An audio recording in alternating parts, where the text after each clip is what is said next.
बिस्मिल्लाहिर्रहमानिर्रहीम। तो आज हम डिस्कस करते हैं LOD या इसको हम इस हमारे पास क्या है लॉस ऑन ड्राइंग। ठीक है, तो लॉस ऑन ड्राइंग या LOD ये फार्मास्यूटिकल खासतौर पर QC के अंदर एक इम्पॉर्टेंट टेस्ट होता है जिसमें हम क्या करते हैं वाटर या वोलेटाइल सब्सटेंसेस की क्या करते हैं परसेंटेज मालूम करते हैं।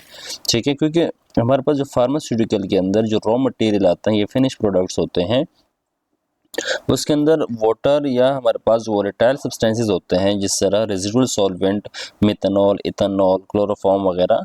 ठीक है, तो इसमें क्या करते हैं हम LOD के अंदर ये चेक करते हैं कि हमारे सैंपल के अंदर वाटर या वोलेटाइल सब्सटेंसेस की परसेंटेज कितनी है, क्योंकि हमारे पास हर मटेरियल के अंदर क्या होता है एक स्पेसिफिक अमाउंट मौजूद होता है किस चीज़ का, वाटर या हमारे पास जो दूसरे रेजिडुअल सॉल्वेंट है उसकी। ठीक है, तो इसकी स्पेसिफिक क्या होती है परसेंटेज मौजूद होती है। अगर उस परसेंट से वाटर या वोलेटाइल सब्सटेंसेस की जो मिकदार होती है वो अगर वो ज़्यादा हो जाए तो उस सैंपल को फिर क्या करते हैं रिजेक्ट करते हैं। ठीक है, इस तरह अगर हमारे पास एक सैंपल के अंदर वाटर की कंसंट्रेशन ज़्यादा हो, ठीक है, तो वाटर की कंसंट्रेशन अगर ज़्यादा हो जाए तो ये क्या कर सकता है माइक्रोबियल ग्रोथ को क्या कर सकते हैं इंक्रीज कर सकता है। इस तरह माइक्रोबैक्टीरिया वगैरह को क्या कर सकता है उसके अंदर ग्रो कर सकते हैं। इसलिए ज़्यादा वाटर वाले सब्सटेंसेस को भी क्या करते हैं एक अगर वो लिमिट से आउट हो जाए तो उसको क्या कर सकते हैं फेल कर सकते हैं। ठीक है, तो क्या हमारे पास loss on drawing is the percentage of weight loss of sample after drying under specified condition, temperature and time। ठीक है, इसका मतलब क्या है कि हमारे पास जो LOD है, LOD का मतलब क्या होता है, यानी अगर LOD का मतलब ये है कि हमारे पास एक सैंपल है, ठीक है, उस सैंपल को हमने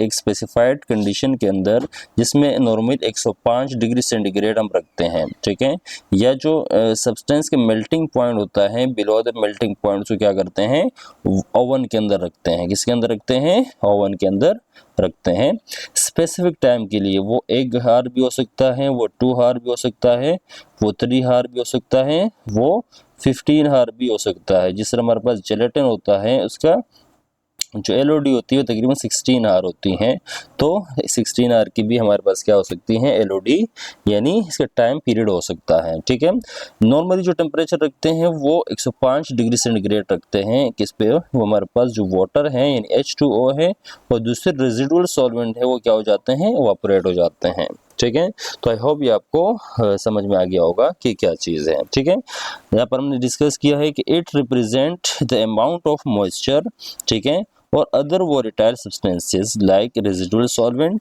प्रेजेंट इन सैंपल। ठीक है, तो रेजिडुअल सॉल्वेंट का मतलब क्या होता है हमारे पास जो एशियन होता है यानी जो प्रोसेस के अंदर इस्तेमाल होता है, मेथनॉल होता है, इसके साथ साथ हमारे पास इथेनॉल होता है, क्लोरोफॉर्म होता है। ठीक है, सारे हमारे पास क्या है रेजिडुअल सॉल्वेंट कहलाते हैं। ठीक है, तो ये हमारे पास क्या आता है LOD के हवाले से। इसमें यानी LOD में हम 2 चीज़ें मालूम कर सकते हैं, या हम मॉइस्चर के साथ साथ वोलेटाइल सब्सटेंसेस को भी हम क्या कर सकते हैं डिटेक्ट कर सकते हैं, मालूम कर सकते हैं।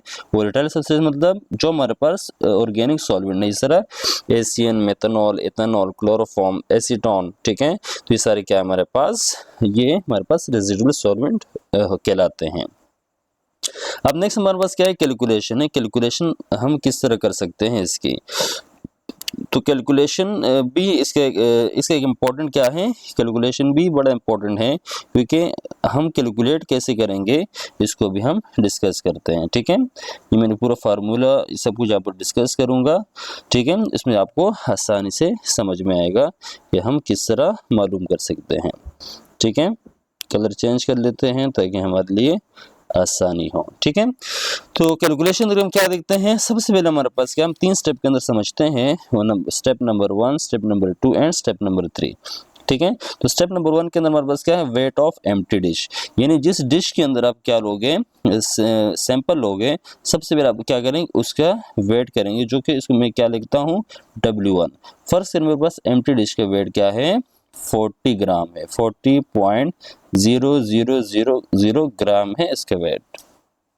ठीक है, स्टेप नंबर 2 के अंदर क्या है weight of empty dish plus weight of sample, यानी उस W1 के अंदर जो हमारे पास क्या था, एम्प्टी डिश था, उसके अंदर हम 1 ग्राम सैंपल लेते हैं, ठीक है। फार्मा के अंदर नॉर्मली 1 ग्राम सैंपल लेते हैं, और दूसरा मोनोग्राफ या अगर आपका इन हाउस SOP है तो उसके अंदर 2 ग्राम भी हो सकता है, ठीक है, 5 ग्राम भी हो सकता है। जो आपके SOP के अंदर है उसको आपने फॉलो करना है, ठीक है। तो स्टेप नंबर 2 क्या है, weight of empty dish plus weight of sample को, यानी हम किसको क्या नाम देते हैं, W2 नाम दे देते हैं, ठीक है। तो यहाँ पर जो वेट ऑफ सैंपल है क्या है, बिफोर ड्राइंग, यानी आपने बैलेंस के ऊपर एम्प्टी डिश के अंदर 1 ग्राम वेट डाला, वो हमारे पास क्या है, बिफोर ड्राइंग हुआ, उसको मैंने क्या नाम दिया, W2 से इसको एक्सप्रेस किया है, ठीक है। स्टेप नंबर 3 क्या है, weight of empty dish plus weight of sample after drawing, ठीक है। यहाँ पर आफ्टर ड्राइंग मेरे पास क्या हुआ, W3 हुआ, ठीक है। अब देखें, weight of empty dish plus weight of sample, step number 2 के बिफोर ड्राइंग, ठीक है। बिफोर ड्राइंग मेरे पास क्या है, 40 ग्राम एम्प्टी डिश था, 1 ग्राम मैंने इसके अंदर सैंपल लिया, तो मेरे पास हुआ 41.000 ग्राम, ठीक है। अब क्या है, मैंने W2 के बाद मैंने उसको ओवन में रखा 1 घंटा, 2 घंटे, 3 घंटे, जो स्पेसिफाइड उसकी लिमिट है, ठीक है, उस टाइम तक मैंने रखा। उसके बाद मैंने उस सैंपल को निकाला ओवन में से, उसको डिस्केटर में रखा, रूम टेम्परेचर मेंटेन किया, उसके बाद जो वेट लिया वो मेरा फाइनल वेट कहलाएगा, जो क्या है, W3 है, ठीक है।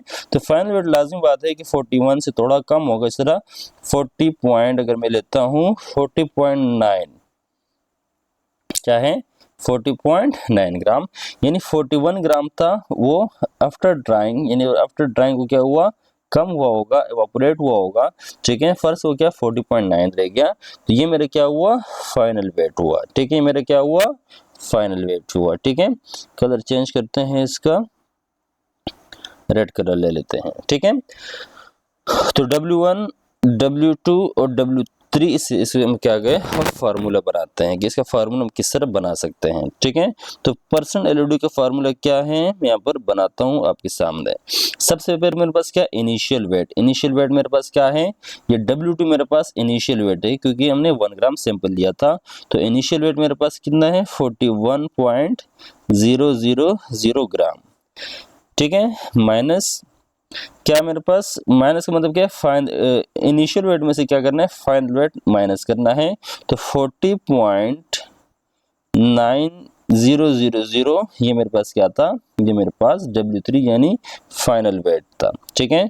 इस तरह इनिशियल वेट से हम क्या करेंगे, इनिशियल वेट से हम क्या करेंगे, जो हमारा एम्प्टी डिश था उसको माइनस करेंगे, तो एम्प्टी डिश का वेट क्या है मेरे पास, 40.000 ग्राम है, और उसको मल्टीप्लाई करेंगे 100 से, ठीक है। तो इस तरह इसको हमने क्या कैसे कैलकुलेट किया कि LOD यहाँ पर अगर इसको हम कैलकुलेट करते हैं तो मेरे पास ये आएगा 10%, ठीक है। यानी इस सैंपल में से जो 1 ग्राम सैंपल मैंने लिया था उसमें से 10 ग्राम क्या हुआ, लॉस हुआ, ठीक है। इस लॉस को हम क्या कहते हैं, आफ्टर ड्राइंग, यानी हम ड्राई कर रहे हैं उसको हीट के ऊपर, इसलिए उसको क्या कहते हैं, लॉस ऑन ड्राइंग कहते हैं, ठीक है। आई होप आपको ये समझ में आ गया होगा कि LOD हम किस तरह परफॉर्म कर सकते हैं और LOD क्यों परफॉर्म करते हैं। तो ये फार्मास्यूटिकल इंडस्ट्री के क्या है, एक क्रिटिकल टेस्ट है, इसके बड़े इंपॉर्टेंट है, खास तौर पर एसए के लिए भी बड़ा इंपॉर्टेंट है, ठीक है। अगर आपका एसए के अंदर वाटर की कंसंट्रेशन लिमिट से ज़्यादा है, फर्क से 10% है, तो बहुत ज़्यादा लिमिट है, ठीक है।